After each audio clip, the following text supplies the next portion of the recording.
it's time to block in some red colors. So let's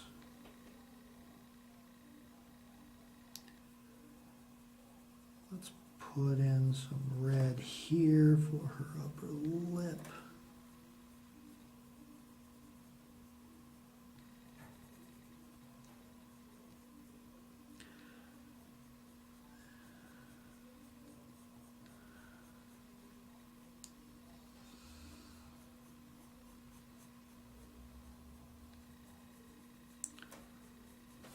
Okay, do some nice shading here.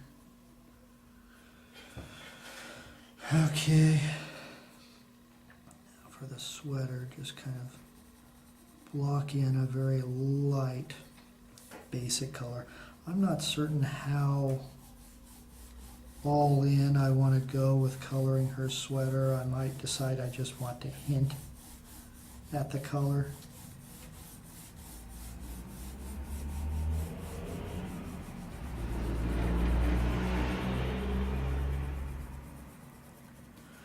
But regardless of what I end up doing, for now, I'm going to start with a hint of the color and then build into it about as far as I feel like going. When you're doing this, it's very difficult to get an even coat of one color across a large surface area. However, that large surface area will be more forgiving in its final appearance if you are parallel in your lines. In other words, you don't want to do this over here and then that over there. You want to keep the lines parallel to each other.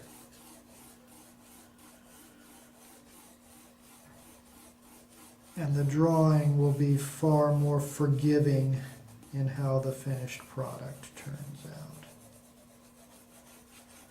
So, just a very light coat of parallel lines to start with. And I'm going to give her red hair too. I've been thinking that from the beginning. She needs red hair. So once again, starting off with like a light red. The way her hair is working, I am going to have to go in with the black pencil again and re-darken the darker areas. That's just going to happen.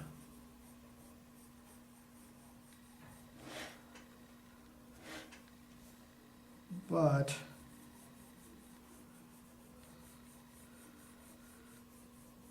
I'm still going to try and work the black that I put in earlier for all it's worth. And a lot of what I'm doing here with the hair is I'm taking all the places where I put the black lines earlier and I'm going farther with the red. So it's like down here, I'm just kind of covering over the black, and then I get up here and I extend the coloration just a little bit farther.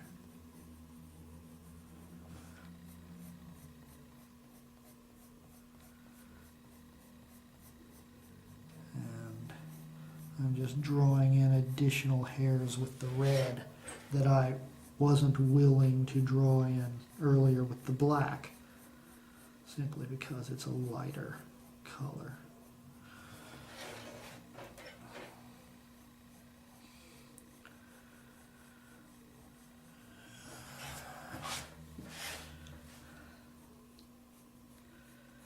Pretty redhead.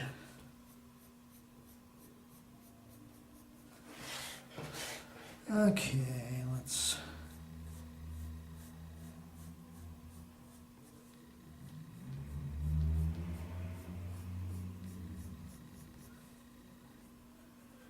this area has enough black in it that the red is not really showing up.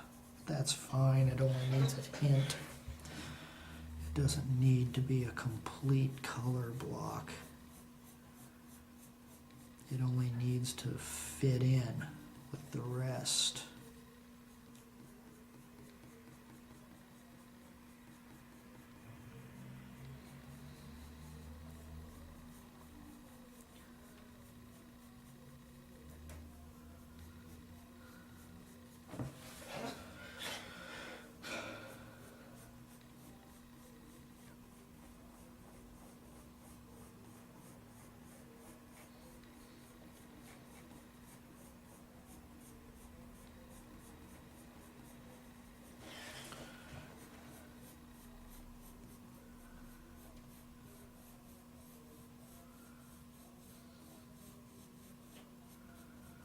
Let's do that.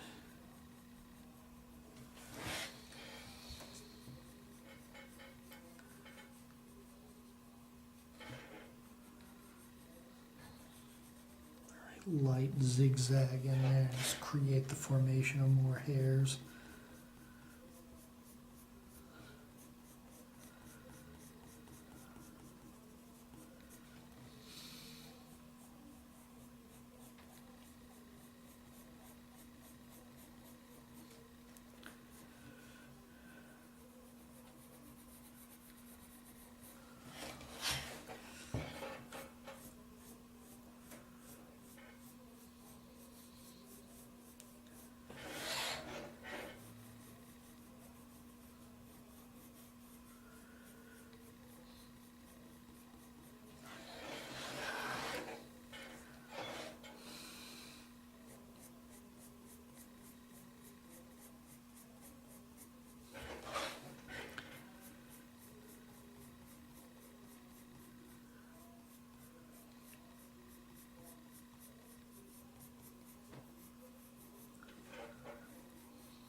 Yeah.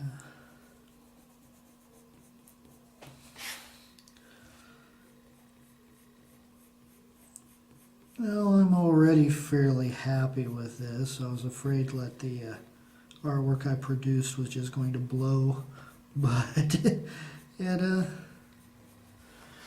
looks okay. It doesn't look amazing, but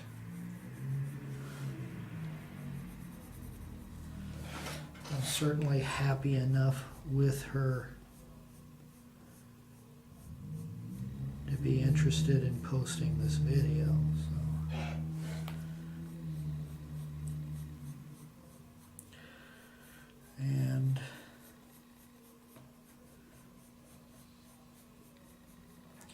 And just like what I did before with the purple, because I was thinking that the light would be reflected around her face, I'm going to add some more red onto her skin tone. Not a lot. Hopefully I won't ruin what I've done.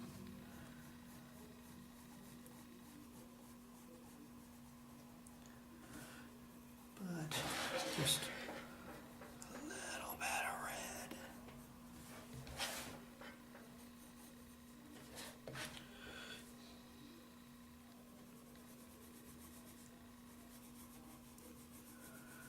Yep, there we go. And hopefully the red on her neck will kind of disappear as I do additional work on her hair and her sweater. Okay, so let's put some details in here.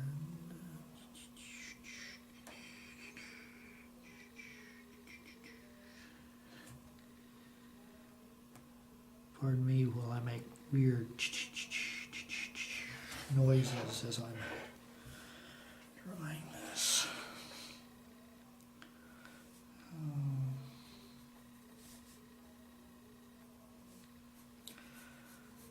Shade this out a little bit because, once again, hair casts shadow.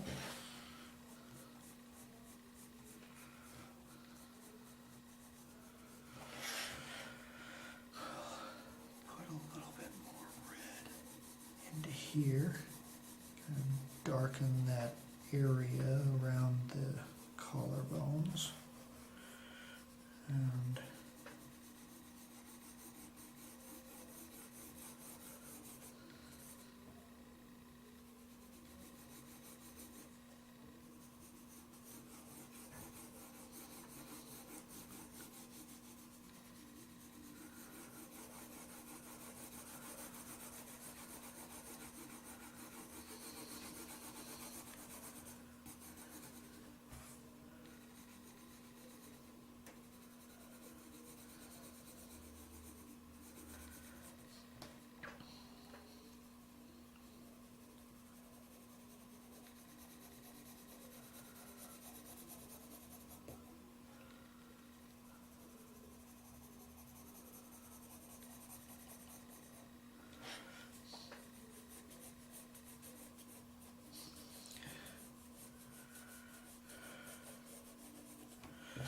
one of the tricks to coloring in a large area, I was talking earlier about the parallel lines.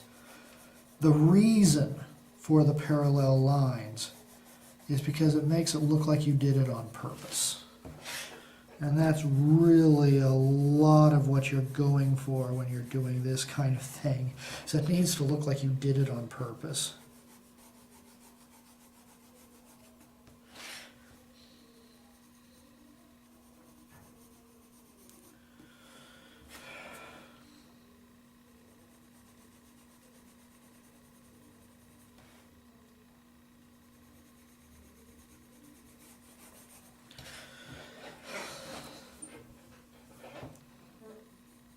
Let's color this outward here,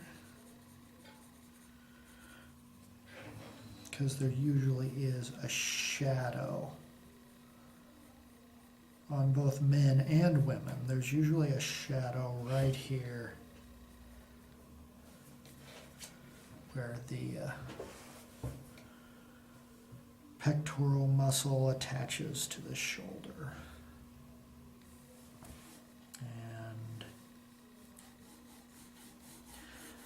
And on women, usually this upper part, crap, I just screwed up with that line, but yeah, let's see how that looks.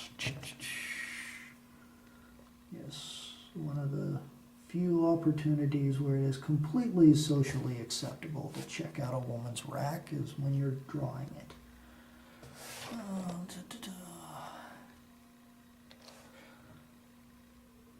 What am I going to do here?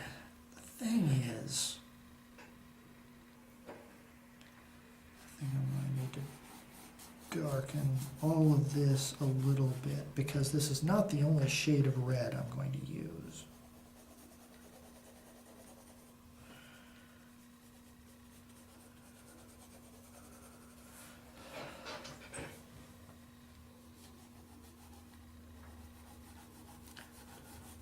Do that.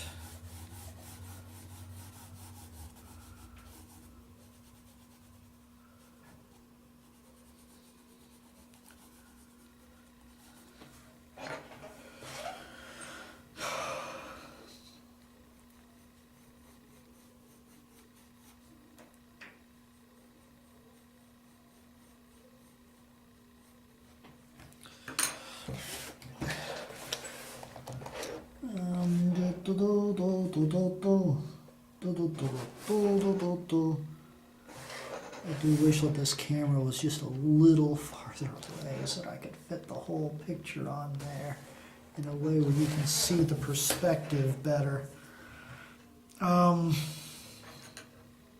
It's time to bring out a darker shade of red, but I also want a darker shade than that. So what's this?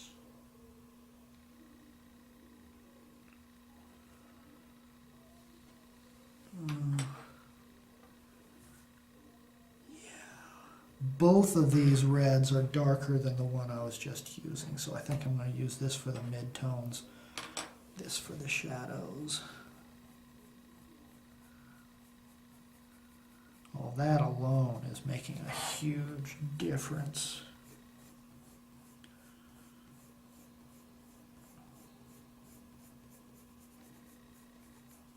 Oh yeah, that's a nice color. I don't know how visible any of this is on the camera though, because the fact of the matter is we've got this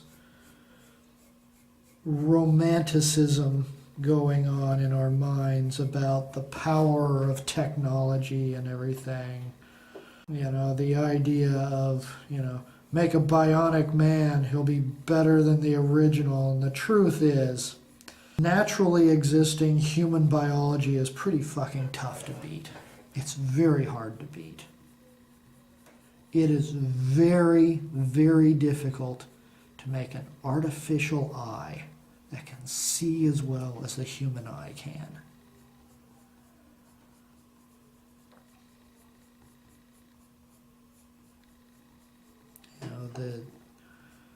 The human body is a marvel of creation.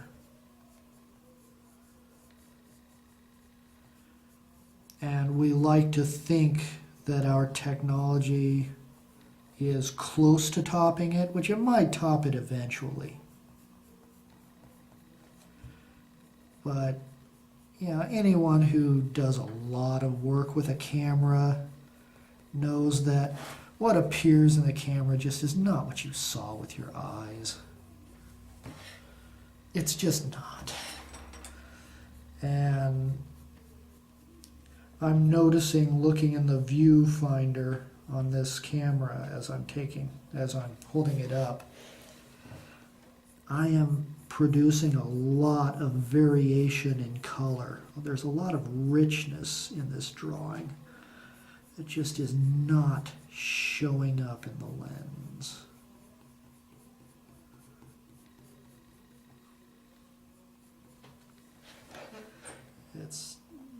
It's just not showing up on the video.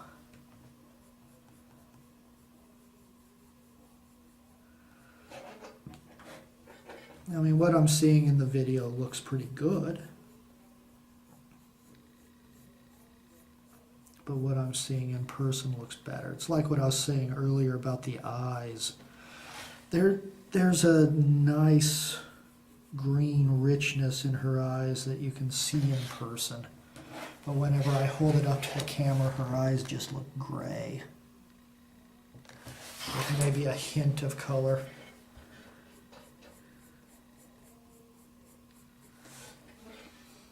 There's a drawing I made years ago that I was really happy with. It was a picture of Medusa, but it was a beautiful Medusa. I don't think I'd draw it today. Back then I was more interested in aesthetics than accuracy.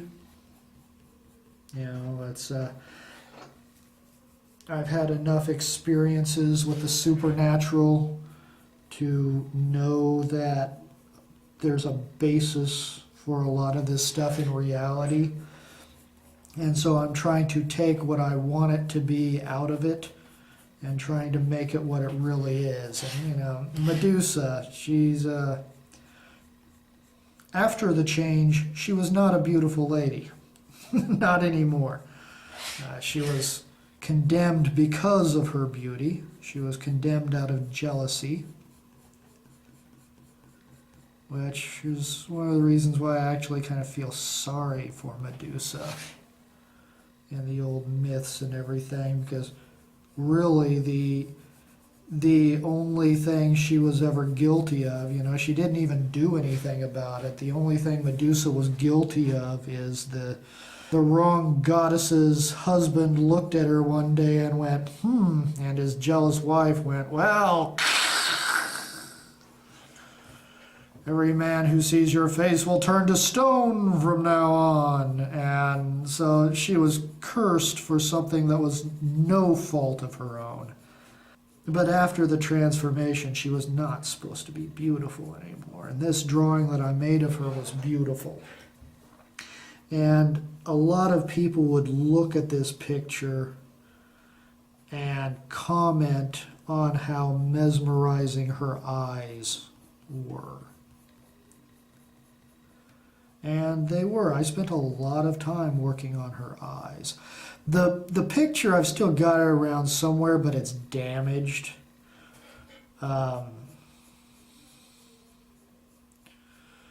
had it on my desk back when I worked at this studio, and there was a can of pop nearby that got spilled, and so it's got a stain on it now.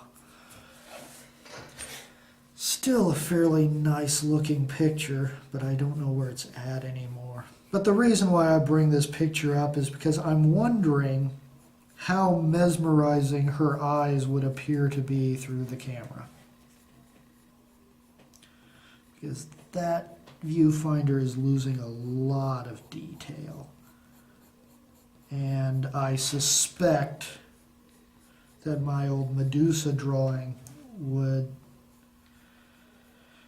in the lens, it would be a pale comparison to what you'd see in person.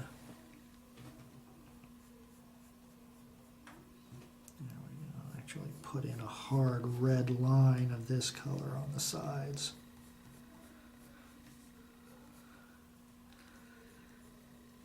There we go. Really make the red pop a little more.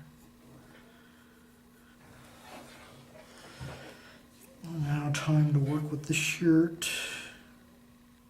Kind of putting in the darker areas of what I've already got here. So put in there.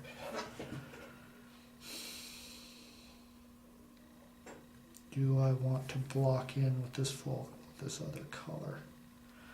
I think I'll do that because where I'm going with this picture kind of requires it. But doing it will run the risk of ruining everything I've done so far. So here's praying.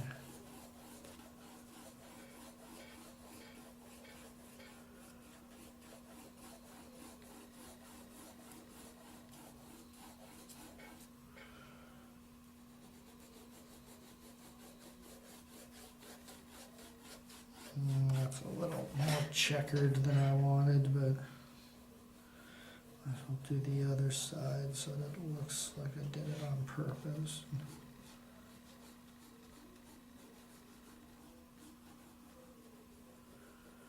And I don't like the way that looks as much now. Maybe I can do this and cover it over a little bit more. Make it look a little better.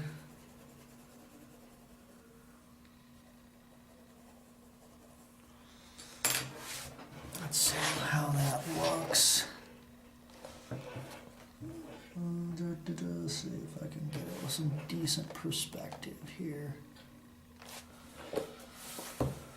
Okay, and let's go in with the dark red now, and this.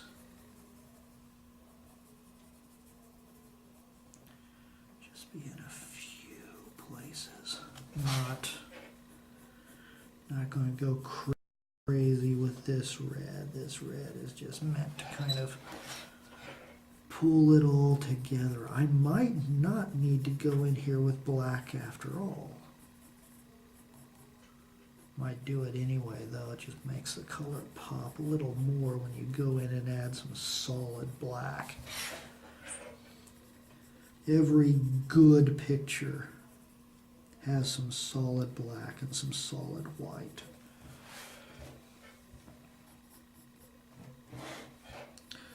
Everything just looks better when it's got enough contrast where it's got some true white and some true black. And this still does have some true white in it, mainly on the highlight spots I was talking about right here, the cheeks, the chin. And most of the hair has now been colored in with at least a light coat of red. But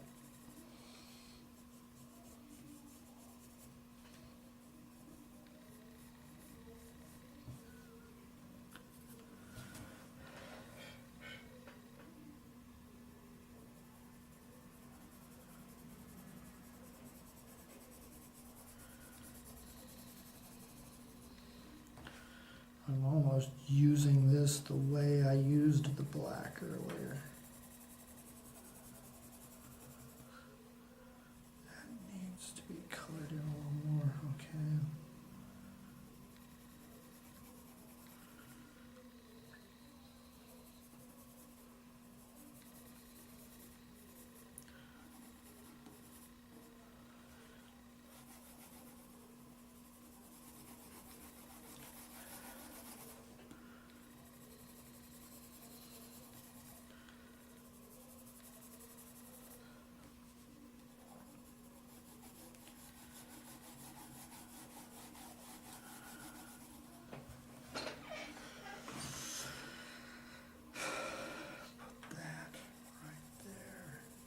Because you can't really see anything on this side, but we'll shade that out a little bit.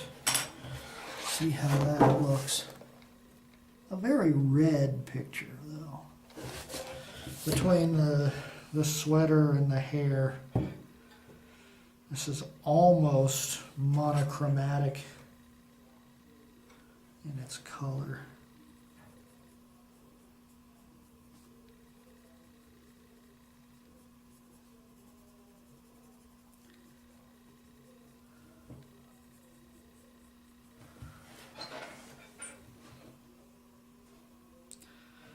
And kind of carry this red into the shadows a little bit more, get some better reflection.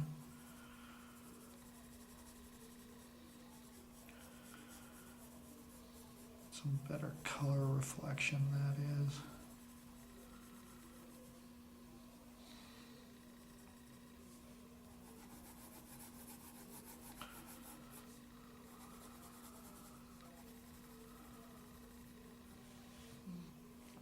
Okay, and then color in the neck.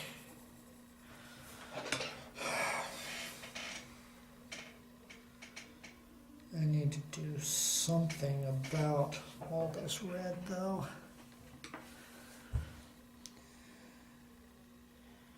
Generally, this might help. We can add in red's color complement, which is green. Add in some more to her eyes. And let's make the background this light green color. That should balance out the coloration a little more. That way we'll still have all this red here, but it won't look so monochromatic. It won't look like I only had one color. It'll look like I meant to do this.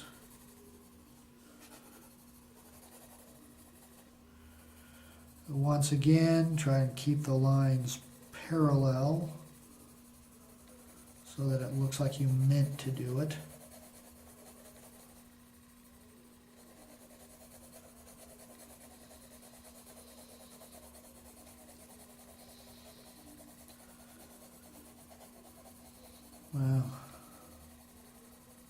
Well, this looks a lot better in person now. Let's see how it looks in the camera. Yeah, you can barely see the green in the camera. But in person, it's filling out nicely. It looks like it's on purpose, as I said before.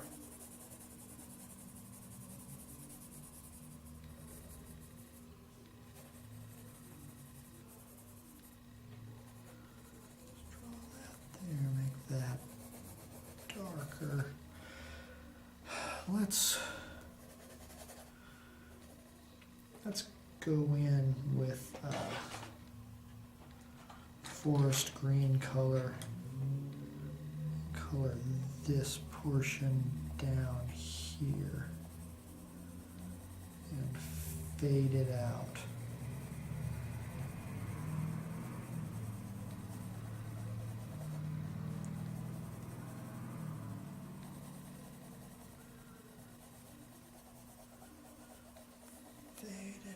Once again, when you're drawing with colored pencils, you're actually painting.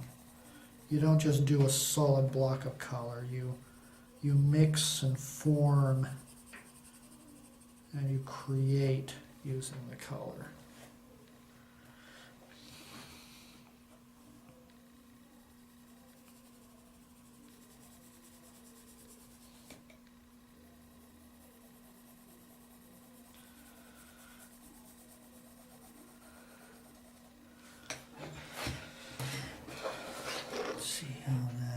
Doing well, this looks so much better in person, but it looks decent on there.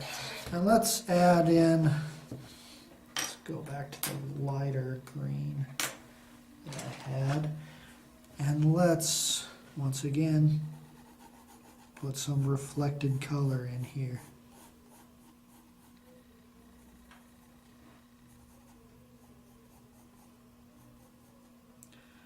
Let's reflect that color.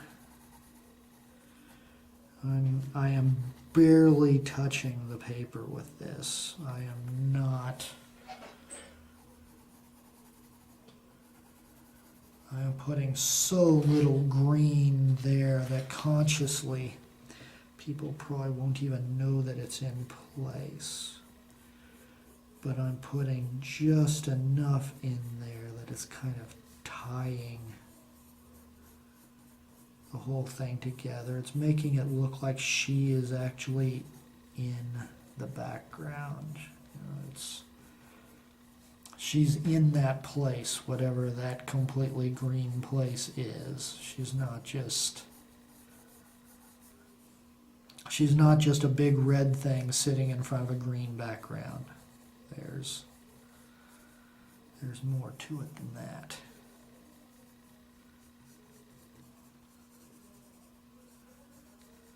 Okay. And one of the things about being an artist is that nothing is ever finished. You're never done, you just stop working on it. And I think that's where I'm at with this, is I'm ready to just stop working on it. So, let me just, and well, here's the complete drawing, back farther away so that you can see it in proper perspective. I hope that you enjoyed this. I enjoyed drawing it. It's been a long time since I've just picked up the pencil and drew. I used to be convinced that what I wanted to do with my life was to be an artist, but then I realized that that's just not my first love. But every once in a while it's still enjoyable just to break out a piece of paper and see what I come up with. I hope that you enjoyed watching this. Love you all.